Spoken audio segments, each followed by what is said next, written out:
Hey, all you MRWC fans, this is Mr. Ainsworth, and we are going to go over Theme 1, Section 1 review here. So make sure you have this printed off, obviously. This is not just a watching thing, this is a doing thing, okay? And it's important that you guys actually work with me here. So pause and play. Use the video effective, just don't take notes, think about it. And pause and play and use the video effectively. So let me write that down. So pause. All right, and play. All right, and work through the video and do your best. Okay. All right, so here we go. We're going to get into some numerical stuff here because this is part of the test. And there's proofs on the test. There's determining if a set is closed, and if not, you got to provide a counterexample. And there's also, since we've been talking about sets of numbers here, I'm talking about the naturals, the integers, the rationals, the reals, the complex. Mostly we've been talking about the naturals, integers, and naturals and integers, but we want to figure out, how to simplify numbers, expressions, and classify them and determine what set, the innermost set that they belong to, because all the numbers that we're going to be dealing with are complex and they are all real, okay? Because a complex is a real and an imaginary combined. However, if it's real, then you have to determine whether it's a natural or an integer or rational, okay, a fractional number like 2/3 or something like that, because 2/3 is not an integer and it's not natural. So if it's not natural and it's not an integer, it may be rational, and if it's not rational, it may be irrational and therefore real. Okay, all of these are real numbers here. Everything inside the real number set, the naturals, the integers, and rationals are real, and all real numbers are complex, because a complex is nothing more than a real number and an imaginary combined. So let's classify these sets, but in order to do that, though, we have to simplify first. So the first thing you need to do is simplify. And again, your test next week, or whenever you're going to be taking it, is free response. And as such, you have to show your thinking. You have to justify everything. So let me write that down too. You have to show your thinking. Okay, show your thinking. That's a part of the course. Okay, number one. Number two, another way to say that is to justify your work. Okay, justify your work. All right. So that means numerically. You have to show your thinking. You can't just throw an answer down there. Okay, and if you do, well, don't expect a good grade. You have to show your thinking. Like for example, on this one here, square root of 144. That's obviously 12. Okay. Because 12 squared is 144. Okay, minus 4 divided by whatever the square root of 64 is, that's obviously 8. Okay, so what you do is you simplify the roots first. So simplify the roots first. All right, I'm talking about this right here. So the square root of 144 is 12. The square root of 64 is 8, obviously, and then you simplify further. So this is 12 minus 4/8, which is 1/2. Okay, you got to simplify the fraction. And obviously this answer is under 12, because if you start off with 12, guys, and you subtract something, you're obviously under 12. So you're 11 here and 1/2. Because if you take a half away from 12, you end up with 11.5. All right, and that is 2 times 11 is 22, plus 1 is 23. That's 23 halves. That's in the form of a fraction, which is an element of the rationals, Q. Oh, speaking of that, the rational numbers, Q. That's because Q is quotient. All right, what is a quotient? Well, it's a fraction A over B, where B is not equal to 0. Okay, the reals, capital R, the complex, capital C, the integers, capital Z, and the naturals, capital N. Okay, remember Z for integers because it comes from Germany, from the German word Zahlen. Okay, so if you have a fraction like 23/3, it's rational. So this is rational. All right, and I know it's hard to see. So number 1 is in the rational set. Number 1 would be in here. Okay, and if you, I know I made a bunch of the smaller versions of it, but you really can't see it. Number 1 would be in here if you if you can see that. All right, but it's up here. That's incorrect. So it's in the rational set. So number 1 is in here. It's real, okay, because the rationals are part of the reals, but it's in the rational set. You want to determine the innermost set that the number belongs, okay? Part of that means you have to simplify it. When you take a real part like this, 9, all right, 9, and you add it to an imaginary part, or imaginary number here, you get a complex. So it's part of the complex field. Okay, so let's put in here. Number 2 is in here. It's complex. So I'm just going to write down complex here. There's no simplifying needed right there, obviously, because 9 minus I is just 9 minus I. Now number 3, 3 and 9 tenths, looks like this is a fraction, and it's equal to 39 tenths, because 10 times 3 is 30, plus 9 is 39. That is a rational number. Okay, so I'm going to put down rational. Okay, it's 39 tenths. This one is not, that's not, you can't simplify that, 9 minus I. So number 3 is rational, and it belongs in here. Okay, this one here, we got to simplify the inside of the root, okay, because I know what root 9 is. It's obviously 3, because 3 squared is 9. So what I have is 46 plus 3. What's the square root of 49, which is obviously 7, and that's natural. Okay, so the result's 7, and it's a natural number. So that's number 4, and let's put number 4 in here, okay? Now this one here, if that number is too big for you to handle, okay, all you have to do is use a calculator here, although I'm not going to put versions of, calculator examples on the test. However, if you don't know what that is, which is okay, I don't expect that, you just type it in. So you type in square root 6,561, hit the enter button, it's 81. So this is the square root of 81. Why? Because I just simplified that to 81. The square root of 81 is 9. Okay, and that's obviously natural. So this is 9, it's a natural number. And so number 9 goes in here too as well. So number 9. Oop, no, I don't want to do that. Number 9 is, can you see that? Okay. All right, 7 pi squared. That pi is irrational, no matter how you slice it. Okay, it's irrational, and it's a rational real. It's not rational, so you can't put it in a rational set. So 7 pi squared has to be in the real set. So let's put it here. That's number 9, or excuse me, number 6. Okay. Forget these graphs on the right. They're too small. You can't see. Okay, the next one, you can write it as a single root. And since 32 divided by 2 is 16, you might as well just take the square root of 16 to get 4. And that's natural. So 4, it's a natural number. This one is irrational. You can't simplify it, but it's real. Okay, it's your rational real. Okay, and that's the first part. Oh, no, we'll get one more. Sorry, got a little excited there.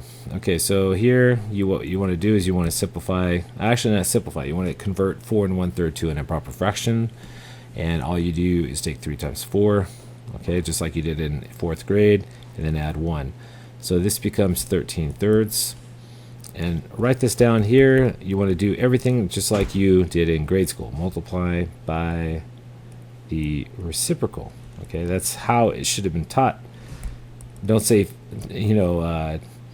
keep, flip, change, or whatever you guys say from your elementary teachers. That is not mathematical language. Okay, they shouldn't have said that. You take 13 times 3/13, excuse me. The reciprocal is right here. The reciprocal of 13/3 is 3/13. So you reciprocate it, and you simply multiply 3 and 13. And you get 39/3. That's how you do it.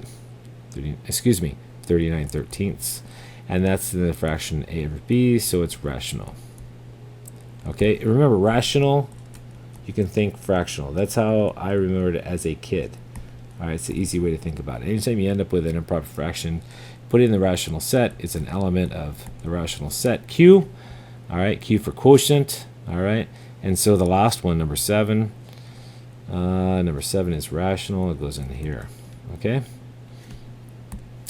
So you want to do it the innermost set. Even though rational numbers are real numbers and real numbers are complex numbers, I said the innermost set. Okay, right here, the innermost set. What type of number is it? Okay, and that's the first part of the test. Now, the second part of the test. Oh, where'd it go? Okay, so let me figure out what happened here.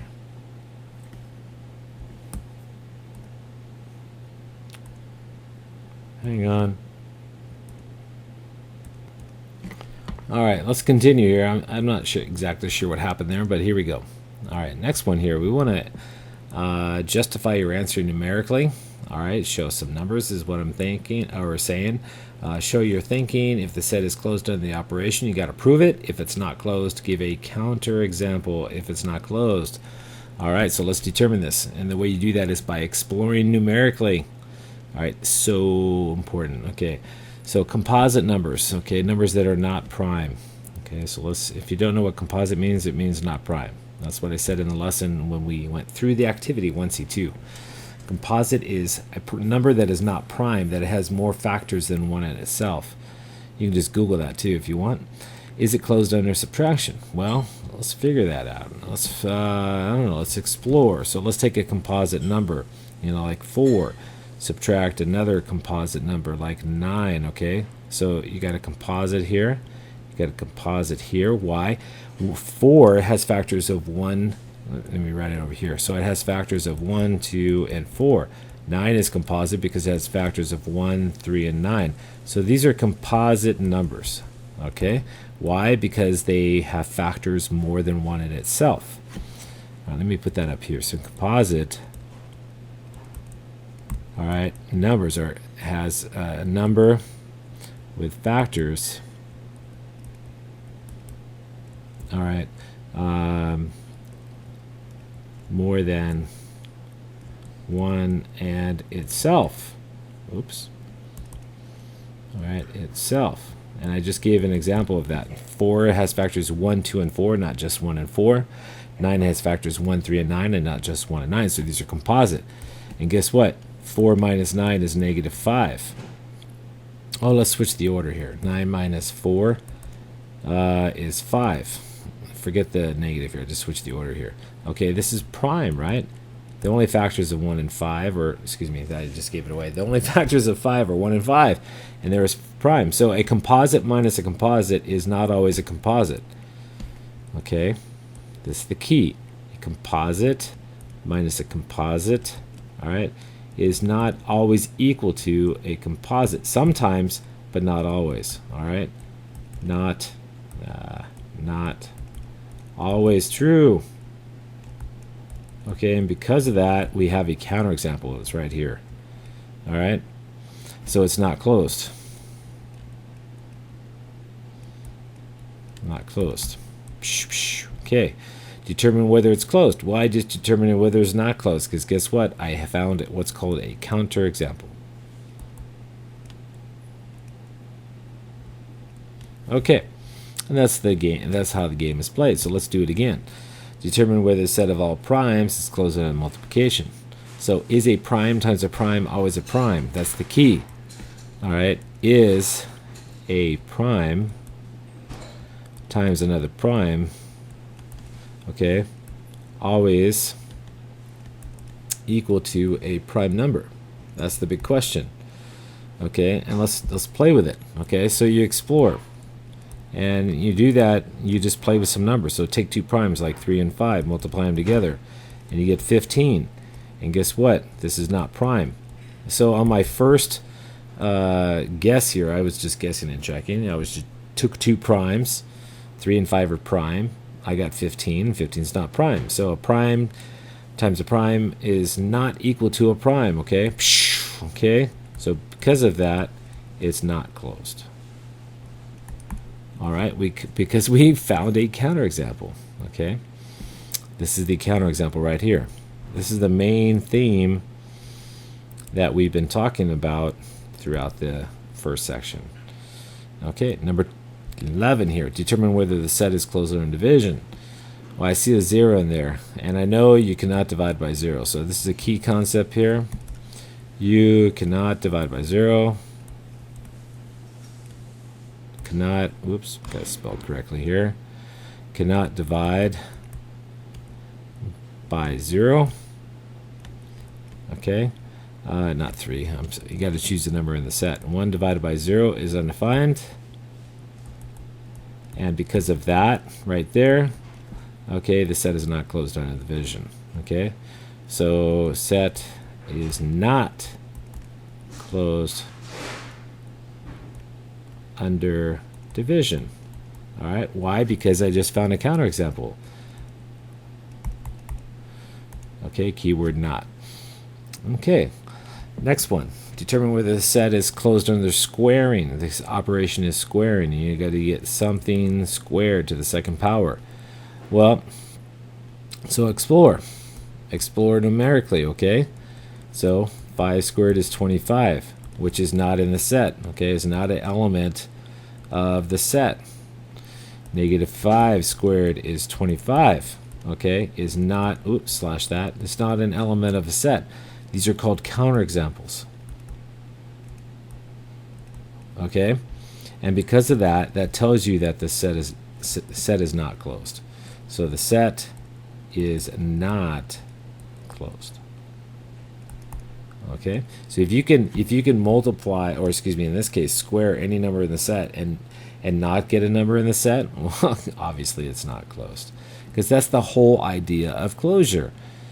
All right, number 13, proofs. Okay, prove algebraically. Okay, not through a diagram, prove algebraically that the set of odd integers, okay, the odd integers, let's write them out, is closed under multiplication. So negative 5, all right, negative 3, and how about negative 1, 1, 3, 5, 7, 9. These are odd integers, all right. And again, odd integers, just you refresh your memory here if you haven't studied well. Okay, odd integers are in the form, let's talk about the form here, because form is important. Okay, the form is 2k plus 1, all right, where k is an integer. K is an integer. Okay, so if it's closed, which if I say prove it, then it better be closed, because you can't prove something that's not true. So if it's closed under multiplication, that means an odd times an odd equals an odd. Okay, so let's take a look at that. So the idea, okay, let's sorry, my pen is acting up for some reason. So the idea is that an odd integer, so an odd integer, all right, times an odd integer, all right, equals an odd integer. That's the idea. All right, and if that is the case, then here we go. So proof. So you say let a equal to 2k plus 1. All right, then another one, 2l plus 1, you know, some other odd integer, where k and l, okay, are integers. You got to specify that in the beginning, and then you multiply them together and show it's odd. You got to show that it is in the form 2 times an integer plus 1. Again, this is the form, so let me highlight it. Okay, there's your form.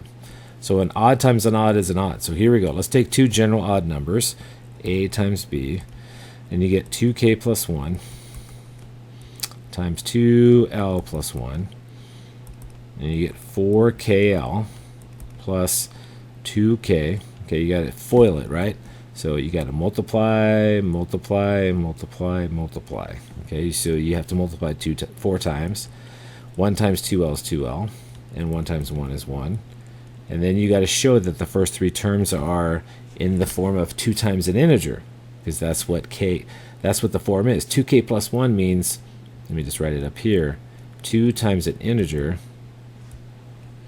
all right, plus 1. That's the form. K is an integer. Look, just read it. K is an integer. So here we go. So they're all even, right? 4, 2, and 2, they're all even, so factor out of 2. So when you do that, you get 2kl plus k plus l. You got to factor out the 2.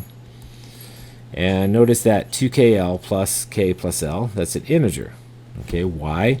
Because when you multiply 3 integers together, you get an integer. And when you take an integer plus an integer plus an integer, you get an integer. So this right here is an integer. Okay? So that means we have 2 times an integer plus 1.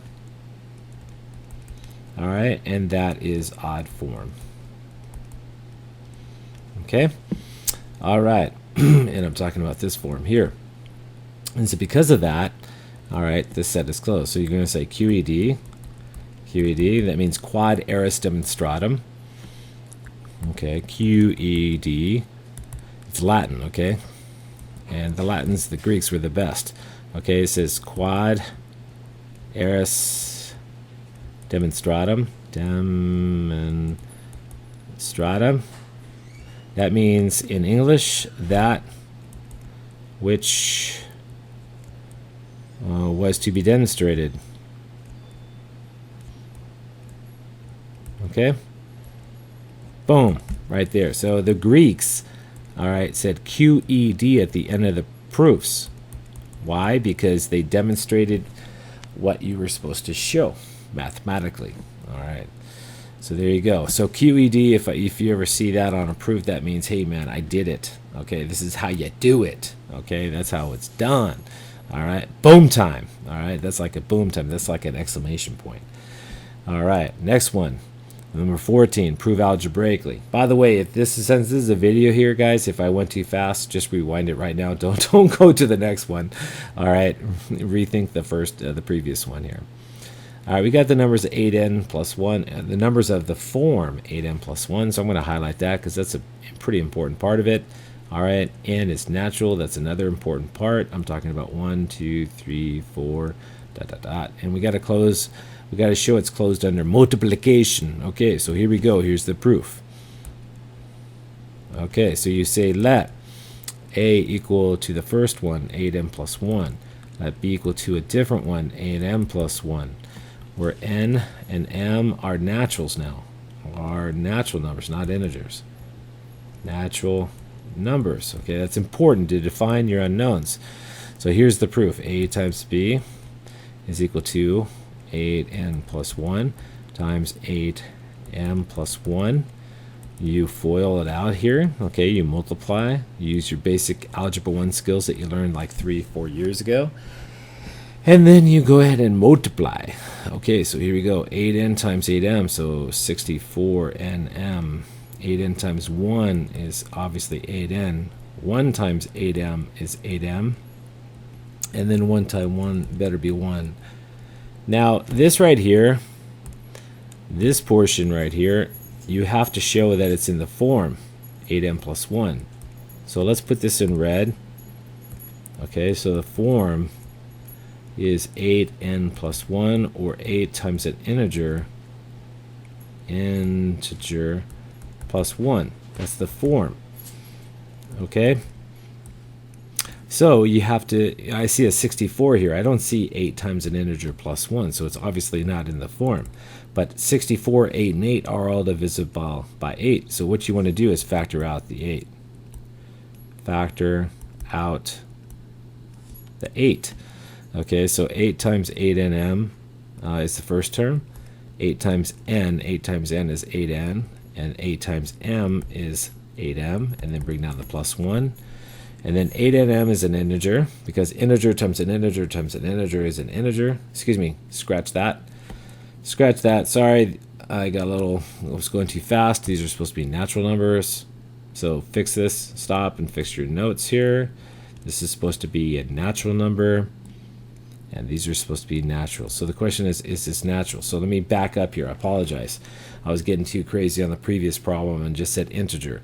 But I should have said natural, because n is a natural number, not an integer. So I apologize. All right, so 8nn, so a natural times a natural times a natural is a natural. So this first term is natural. The second term is natural.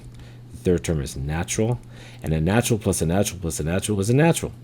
All right, so voila, we get 8 times a natural, all right, plus 1, all right, which is the correct form. So which is the correct form? All right, correct form, and I'm talking about this up here. All right, so because of that, I can say the set is closed. All right, so the set is closed. This is my conclusion. All right, S is closed. Closed. All right, under multiplication. There we go. You got to state your conclusion. What did you just do? We concluded, all right, that we ended up with a natural.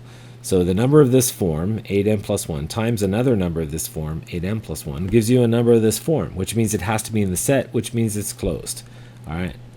So end your proof with a QED, all right? Be like the Greeks, all right?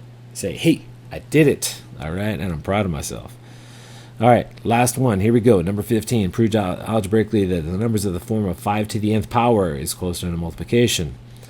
All right, just let's try it. Okay, so let's take 5 squared, which is 25.